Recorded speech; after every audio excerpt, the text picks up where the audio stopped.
We have seen and studied the history of computer development through mechanical and electronic computers. Through 5 generations of electronic computers, the modern personal computer has evolved in the form of a desktop or a laptop or a tablet. It has become the mainstay of computing power available to individual human beings. It is this computer which is most facilitating and empowering to each person, and hence this module is devoted to evolution of personal computers from its birth in 4th generation to modern desktop or laptop machine. This module will focus on evolution of different aspects of the personal computer, such as hardware and software, CPU and peripherals, operating systems and application software, etc. We will also study the impact of networking on personal computer usage. Before the introduction of microprocessor in the early 70s, computers were generally large, costly systems owned by large corporations, universities, government agencies and similar sized institutions. End users generally did not directly interact with the machine, but instead would prepare tasks for the computer on offline equipment such as card punches. A number of assignments for the computer would be gathered up and processed in batch mode. After the job has been completed, users could collect the results, in some cases which would take hours or days between submitting a job to the computing center and receiving the output. A more interactive form of computer use was developed by the middle of 1960s. In a time sharing system, multiple computer terminals let many people share the use of one mainframe computer.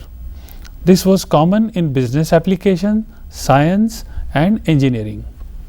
Let us now examine the meaning of the term personal computer.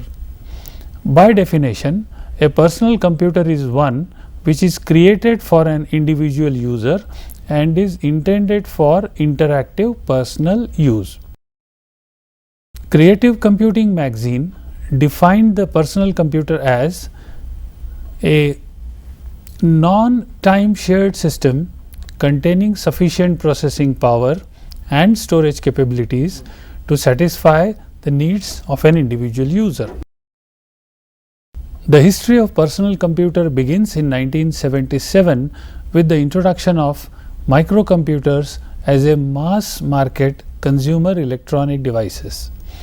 After the development of the low cost microprocessor, an individual could afford it like a consumer good. Early personal computers, generally called as microcomputers, were often sold in electronic kit form and in limited numbers. They were very poor in computing power and in facilities. They were mostly used by hobbyists and technicians. By 1979, over 500,000 microcomputers were sold, and the youth of the day had a new concept of the personal computer. The period during 1977 to 1979 saw introduction of large number of products which were more collection of hardware with little software support. The notable models which saw commercial success were Altair 8800 from MITS, Apple I and Apple II by Apple, PET by Commodore, TRS-80 by Radio Shack, BBC Micro from Acorn, which put together sold 500,000 units in 3 to 4 years. Early machines were very weak in software support.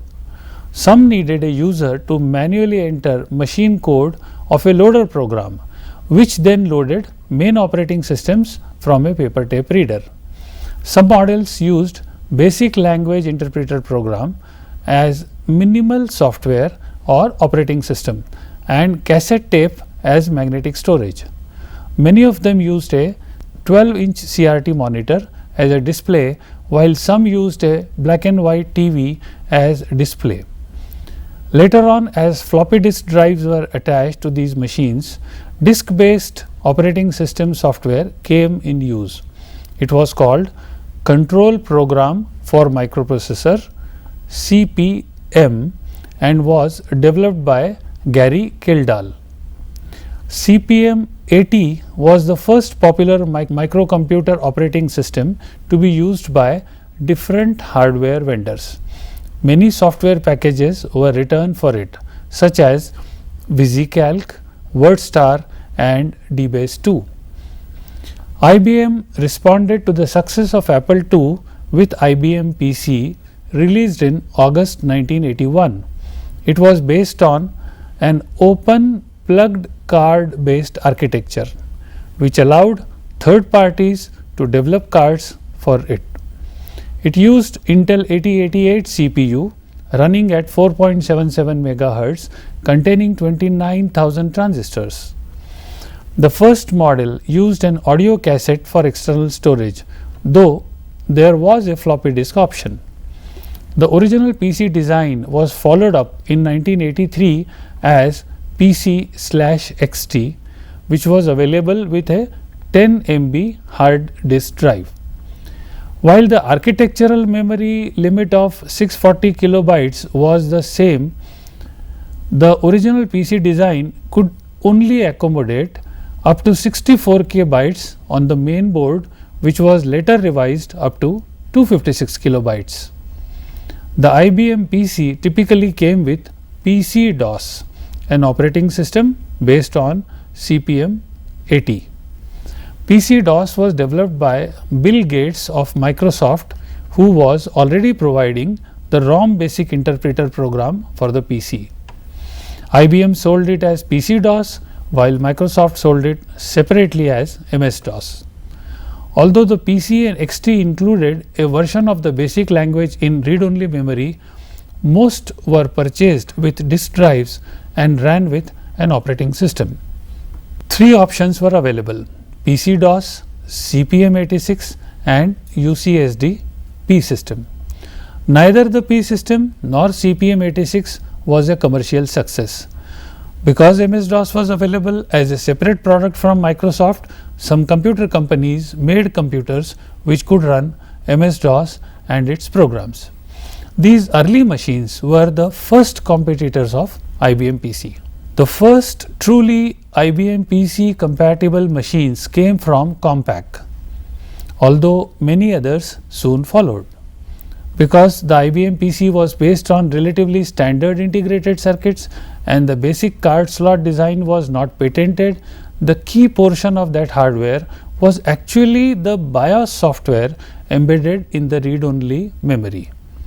This critical element got reverse engineered, and that opened the floodgates to the market for IBM PC imitators, which was dubbed as PC clones.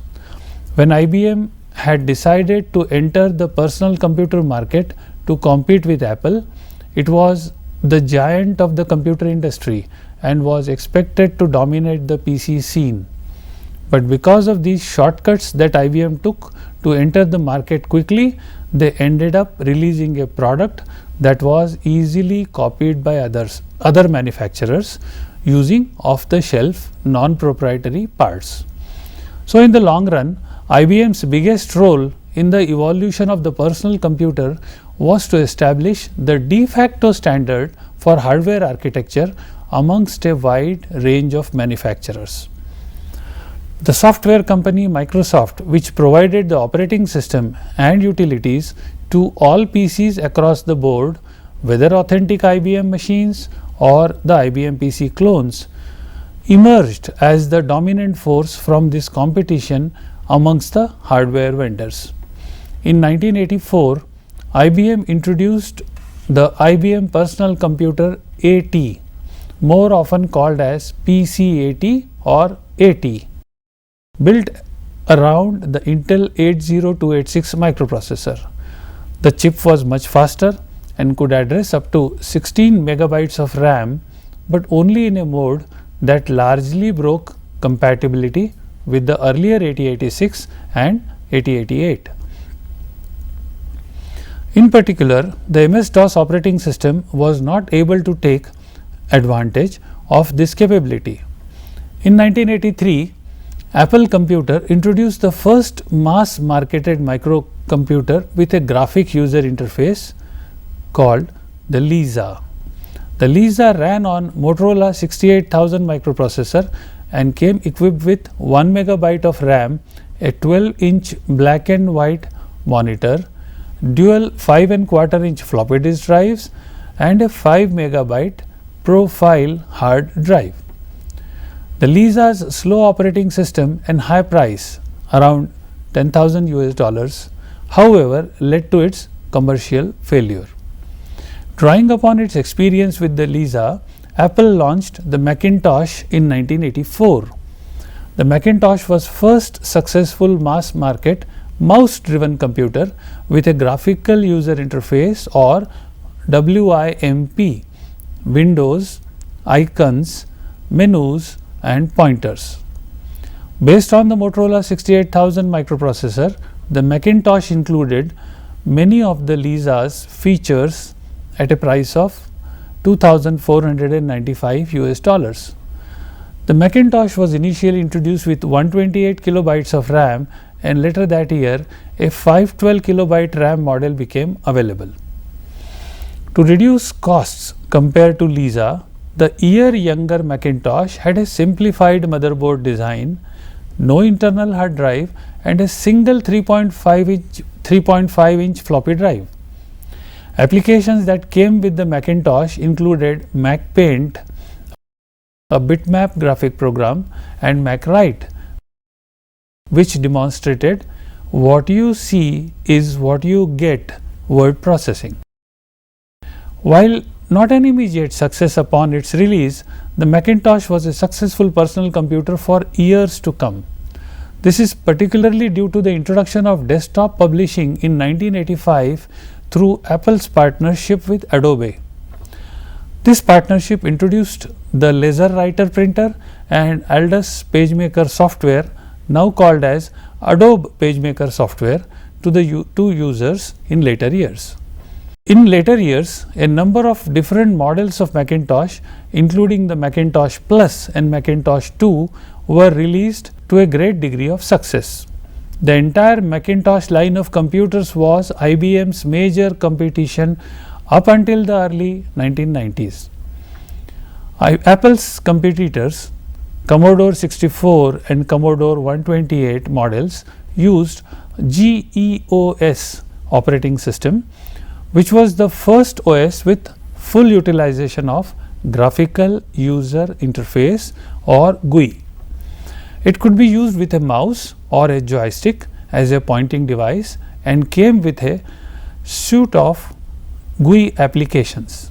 Commodore's later computer, the Amiga, ran a GUI operating system by default. The Amiga laid the blueprint for future development of personal computers with its groundbreaking graphics and sound capabilities. Byte magazine then called it the first multimedia computer, so far ahead of its time that almost nobody could fully articulate what it was all about. In 1985, the Atari ST, also based on Motorola 68000 microprocessor, was introduced with the first color GUI in the Atari TOS. It could be modified to emulate the Macintosh using the third-party Spectre GCR device in 1987. Acorn launched the Archimedes range of high-performance home computers in Europe and Australasia. Based around their own 32-bit ARM RISC processor, the systems initially shipped with a GUI OS called Arthur. In 1989, Arthur was superseded by a multitasking GUI-based operating system called RISC OS. By default, the mice used in these computers had 3 buttons. PC compatible clones dominated the market in 1986. The 32-bit 80386 microprocessor was released, and first 80386 based PC compatible computer was Compaq Despro 386. For the first time, clones led the personal computer revolution over IBM. IBM's response came nearly a year later with the initial release for the IBM Personal Systems/2 series of computers, which had a closed architecture and was a significant departure from the emerging standard PC. These models were largely unsuccessful, and the PC clone style machines outpaced sales of all other machines through the rest of the period. Toward the end of 1980s, PC XT clones began to take over the home computer market segment, earlier dominated by Commodore and Atari.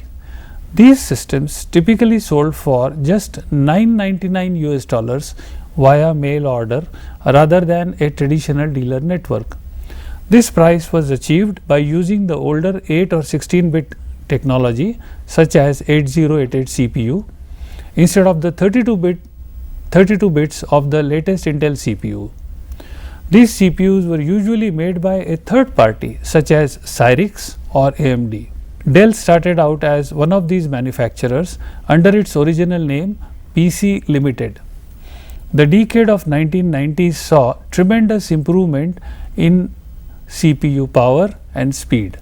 The personal computer remained more or less the same, but every year the processing power went up, the speed went up, the memory went up, and the cost of peripherals came down.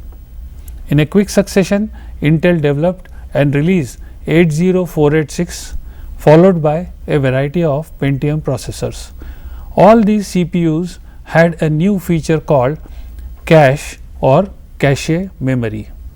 It was a very small but very fast memory in which the most often used parts of the user program were copied from the main memory and then executed at a faster speed. The feature increased the processing speed to such an extent that later CPUs started having more than one level of cache memories. Intel discontinued the use of numbers after 80486 and started using names as Pentium, Pentium Pro, Pentium 2, Pentium 3 and Pentium 4 to release faster and bigger processors. The processing power of these were phenomenal and much beyond the needs of average user. These CPUs had 42 million transistors on them and ran at 3000 megahertz speed. The next massive change in architecture came when Intel started adding parallel processing capabilities in a single CPU. This was done by adding or doubling resources needed inside a CPU to execute instructions. For example, one ALU was replaced by two ALUs.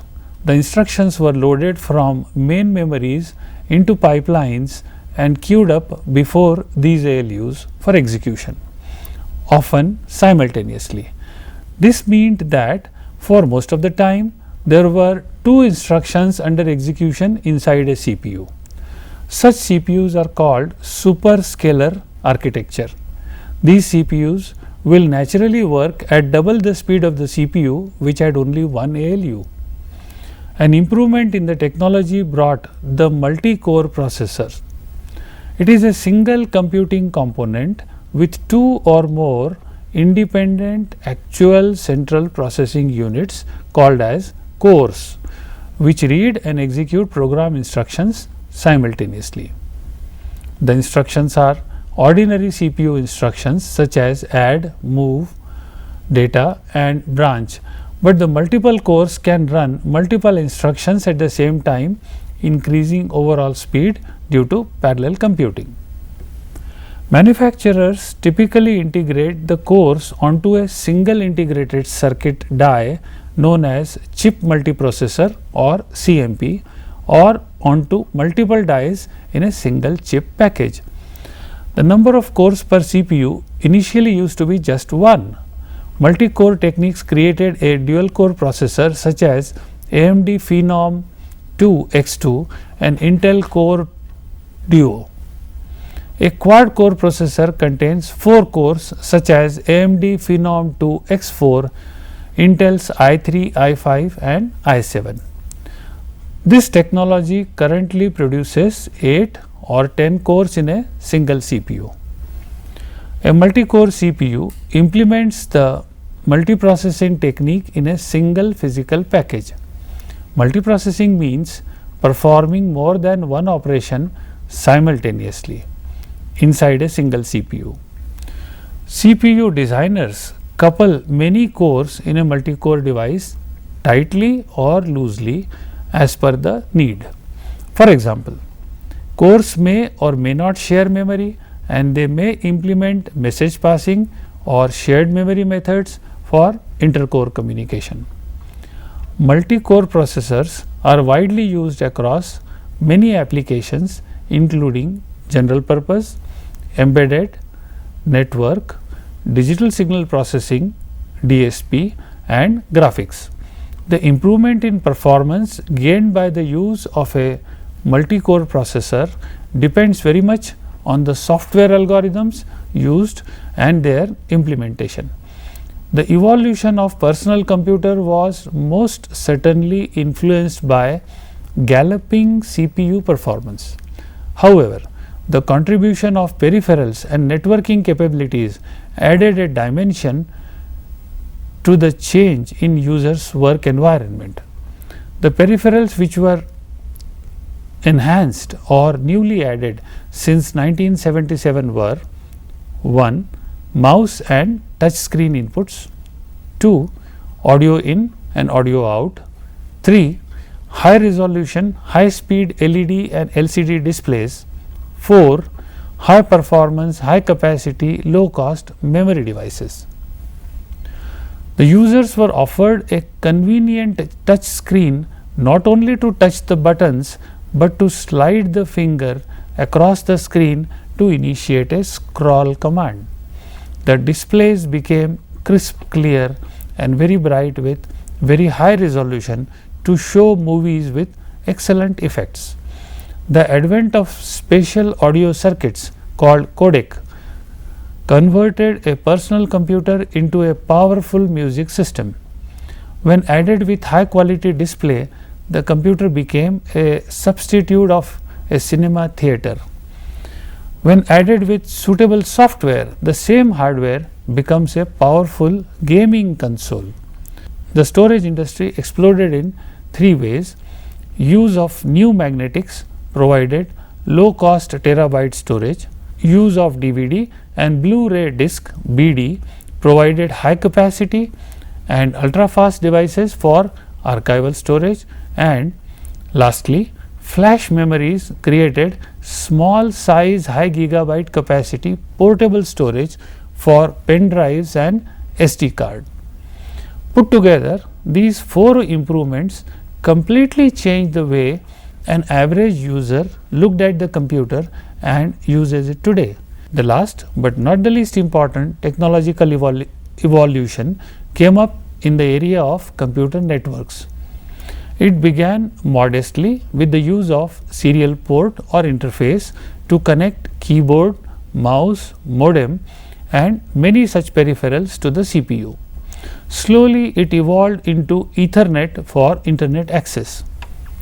Wireless technologies offered anywhere connection using Wi-Fi standard. Ad hoc connections between 2 computers or devices became easy due to availability of Bluetooth technology. The modems got integrated on the main board and GSM or GPRS link was established by merely adding a SIM card. Networking ensured that the value of each personal computer or node, as it is called in a network, tremendously enhanced by many times. A man can do far more work when collaborating online at all times with other similar persons working on their computers. So much was the impact of internet on modern computer usage that the new technique called cloud computing puts the user's data on some other computer's hard disk and makes it available through internet anywhere and anytime. Last capability enhancement in personal computers came from image capture through cameras and scanners, image processing software and image display on screen or printers. The personal computer also became a photo studio machine.